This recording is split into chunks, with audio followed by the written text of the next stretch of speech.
Push that rock here with Simpson math. Let's talk about this number here, 1 over the square root of 2. Y'all might recognize that as the value of sine at pi fourths is equal to 1 over the square root of 2.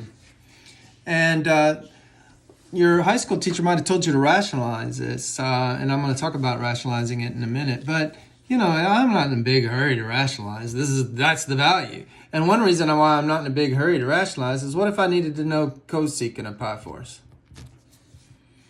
Oh, well, cosecant of pi fourths will be the reciprocal of that because cosecant's the reciprocal of sine, so I get square root of 2. Boy, that was easy. Okay? So, you know, you don't have to be in a hurry to rationalize, but sometimes we need to rationalize, you know. So what is this whole rationalizing thing? What is that?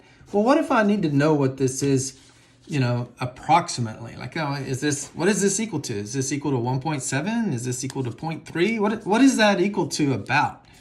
So that's where rationalizing comes in, because if I multiply by the square root of 2 on the top and the square root of 2 on the bottom, which I'm multiplying by a fancy form of 1, so I'm building an equivalent fraction, well, now I get 1 times root 2, which is root 2, over root 2 times root 2, which is root 4. And then I say, oh, that's root 2 over the square root of 4 is 2.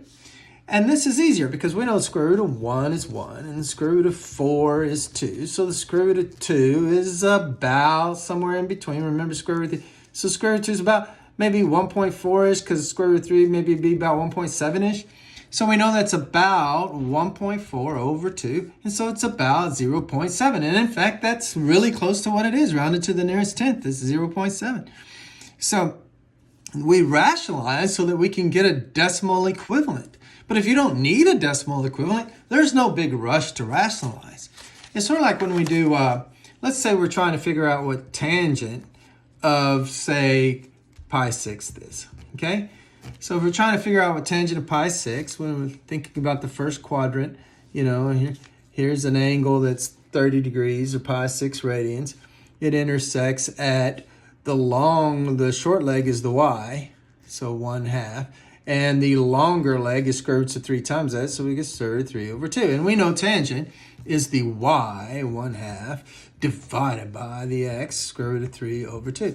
So we simplify that to 1/2 divided by root 3 over 2, which is 1/2 times the reciprocal 2 over root 3.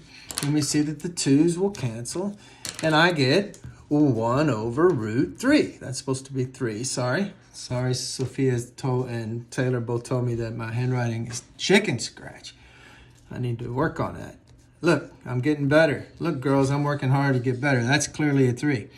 Now, I have 1 over 3. That's the answer. But you know, what if you need to know what that is approximately? That's when you rationalize. But the beauty of this is if I need to know what is cotangent of pi 6, well, heck, it's root 3 because you just flip it.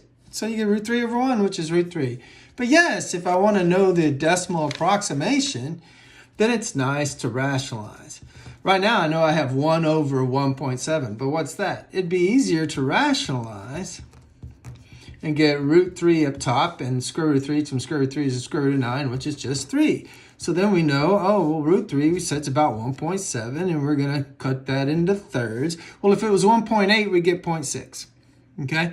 If it was 1.5, well, we'd get 0.5. So if it was 2.1, we'd get 0.7. So, you know, however many times, let's see, if it's, what do we say? 1.8 is 0.6, so it's almost 0.6. 0.57-ish, I bet. So, math made simple. Simpson math.